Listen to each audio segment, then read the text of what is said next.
Hi, my name is Graham Moore and I live here in Hollywood, Los Angeles, and started seriously doing collage back starting 2012.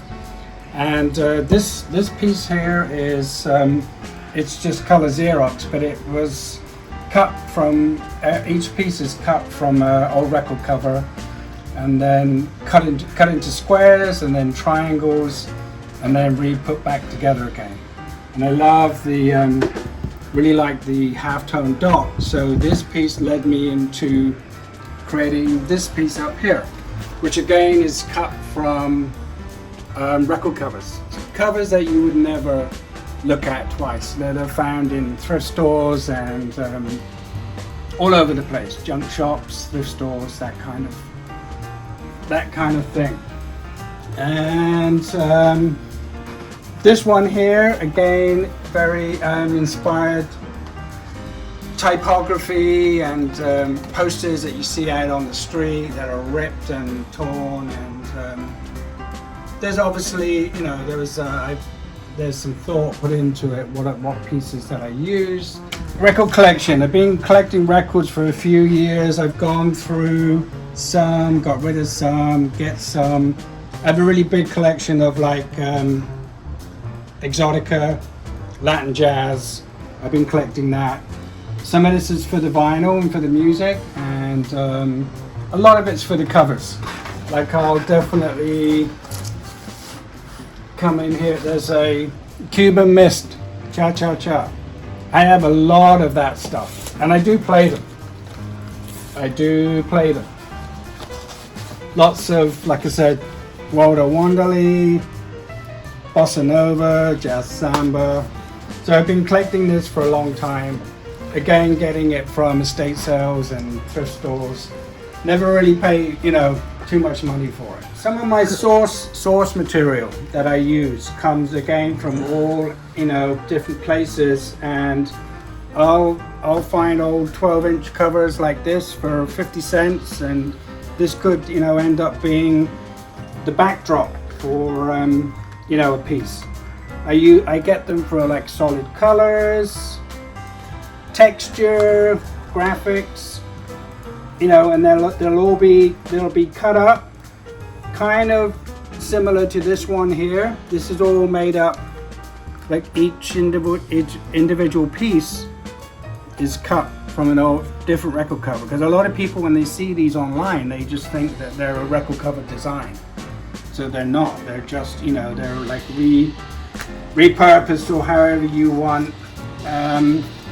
Here's another one where these are all bits of type cut from record covers and, recomposed.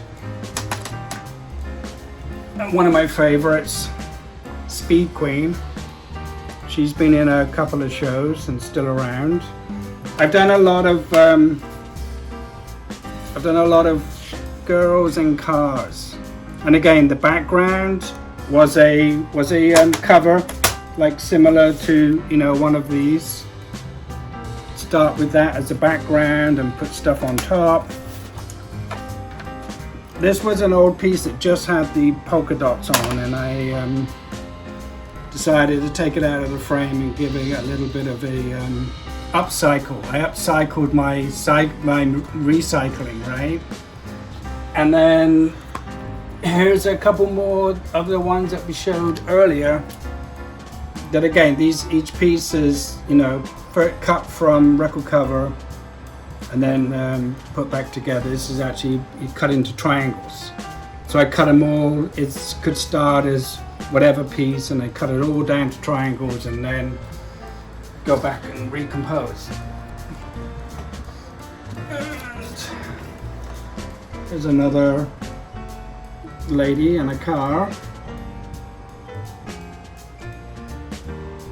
So this is a new piece that I'm working on, and I'm using colored film. And I have I started with black and white Xerox, some remnants of some pieces that I've made. And then I have these shapes cut out already. And then I have these pieces of film.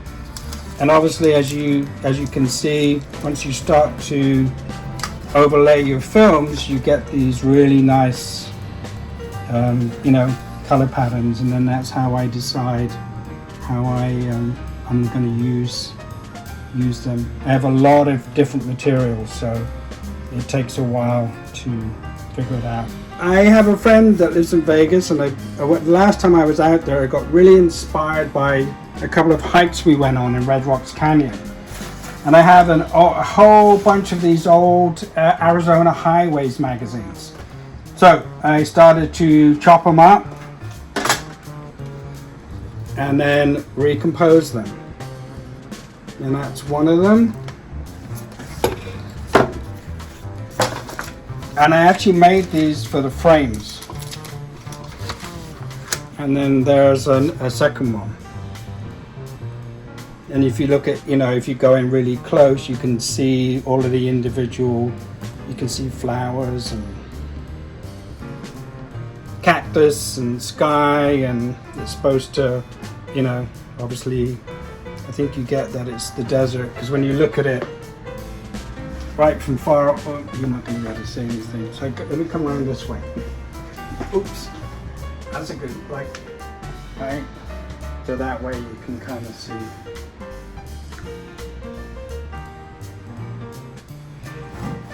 So where do I get my imagery? Magazines.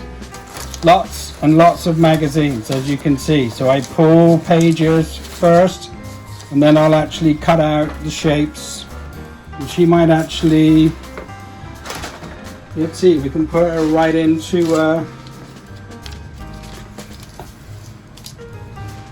right?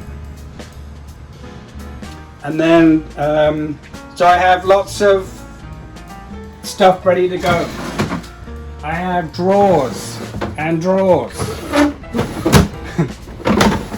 Drawers and drawers and drawers of collage material ready to go. As in all of these boxes, there's stuff there too. And then these drawers are all full of material ready to go.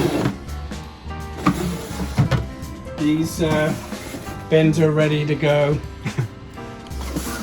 As you can see, it's a collage artist's dream, right?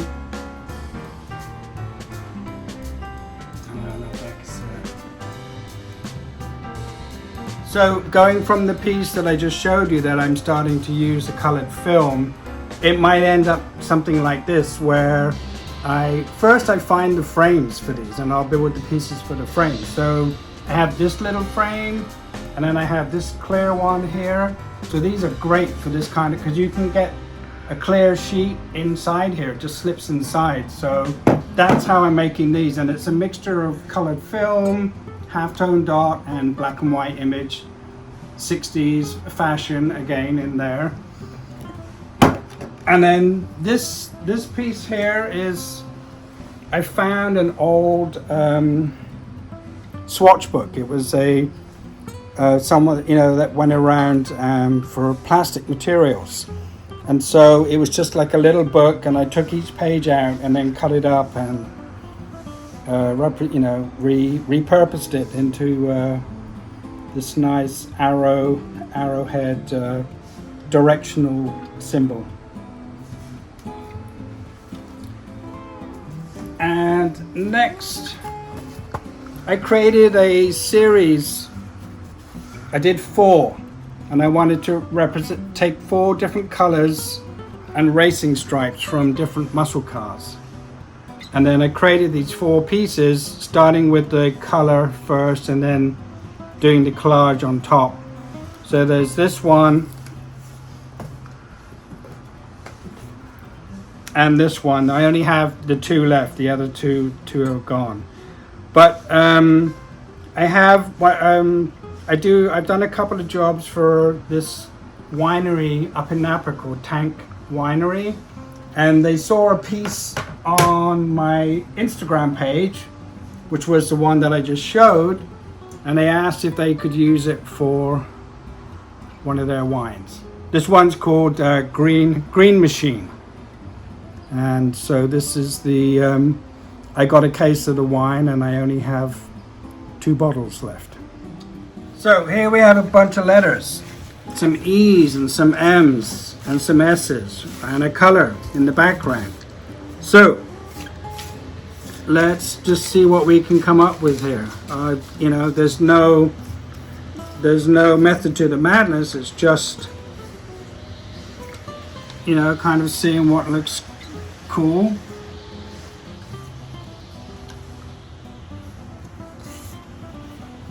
Right, maybe that, or there's a nice M. Maybe we bring the color underneath, kind of like that yellow.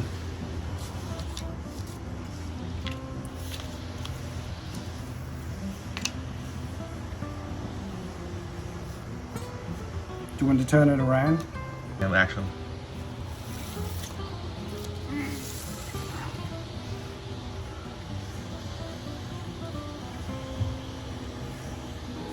EMS.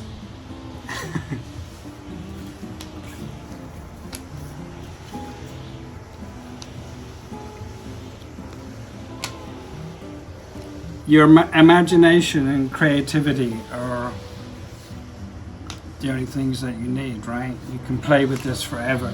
But as you can see, it's kind of important to have a good amount of stuff to play with, because if you only have a few letters, then you're going to be, you know, restricted to doing maybe a couple of layouts. But when you have a lot of stuff, you can play.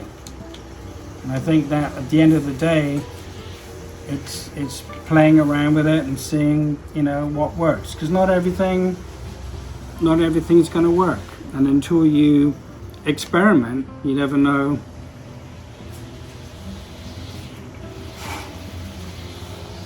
It's kind of nice, right?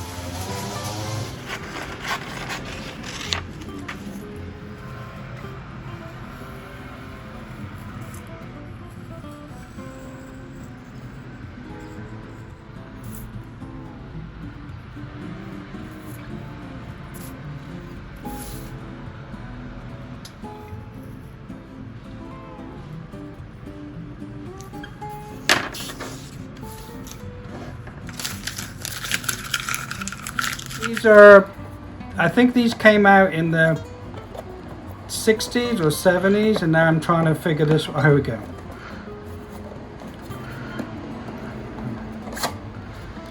So they're photo cubes, basically. There's 2 pieces to them, clear plastic, and then this is just obviously the container. Insert your favorite photos. And so I get these guides and I insert my work, which are my favorite photos, right? But these things are great, and they probably will be made for gifts for people to put on their desks, right? I started teaching Art Center at Night about 15 years ago, and the class was called Unplugged DIY Graphic Design.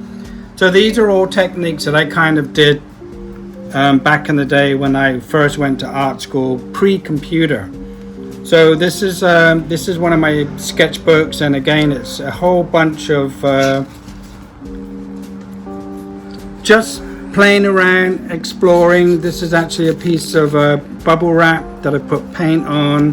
So relief printing, I do a lot of relief printing. I do a lot of deconstruction, shape manipulation.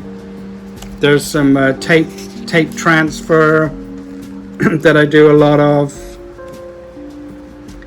Image manipulation, more image manipulation. Tape transfer, working with tissue paper, colored tissue paper. These are all things that I found that I just put black ink on and made a relief print to get textures. Because then I'll take these textures and put them into my digital work and use them as backgrounds. And I can show you one of the posters some spray paint, more image manipulation. I think you get the idea. Tape transfer. I do lots of lino cuts for textures, silhouettes, more stuff that I find that I just put ink on to make a print from. Old dress patterns. I play around with old dress patterns a lot. Tape transfer, lino cuts, printing with cardboard, cutting letters out of cardboard and then putting ink on and then printing with them. Stuff like this I'll use. I actually created this to use for a poster to advertise my class.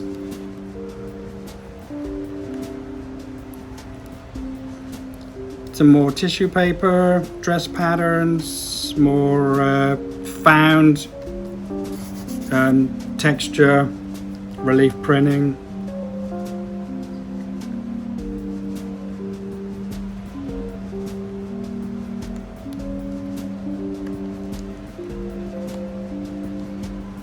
Using typography.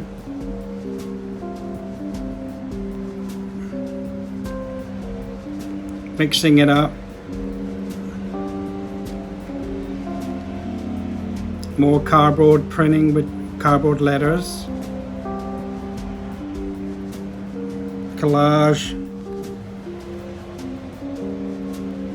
Simple shape extract. So all of this is just playing. Literally playing around.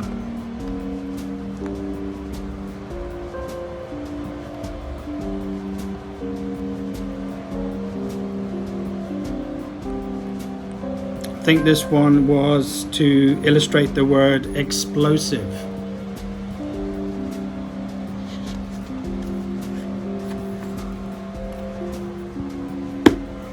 This piece was in the sketchbook that I just showed you.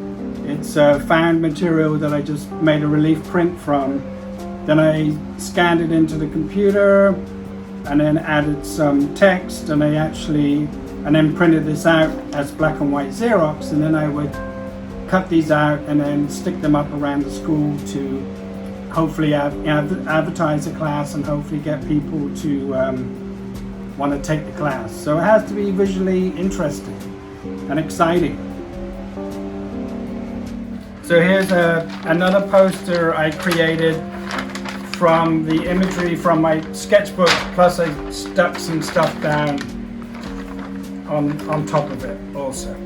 But this would be to advertise my DIY class. There were no computers used in this class. It was all techniques, all hand techniques, and then black and white Xerox. And then this poster actually was, again, it would be stuck up around the school to advertise the class, to hopefully get students excited and want to sign up for it.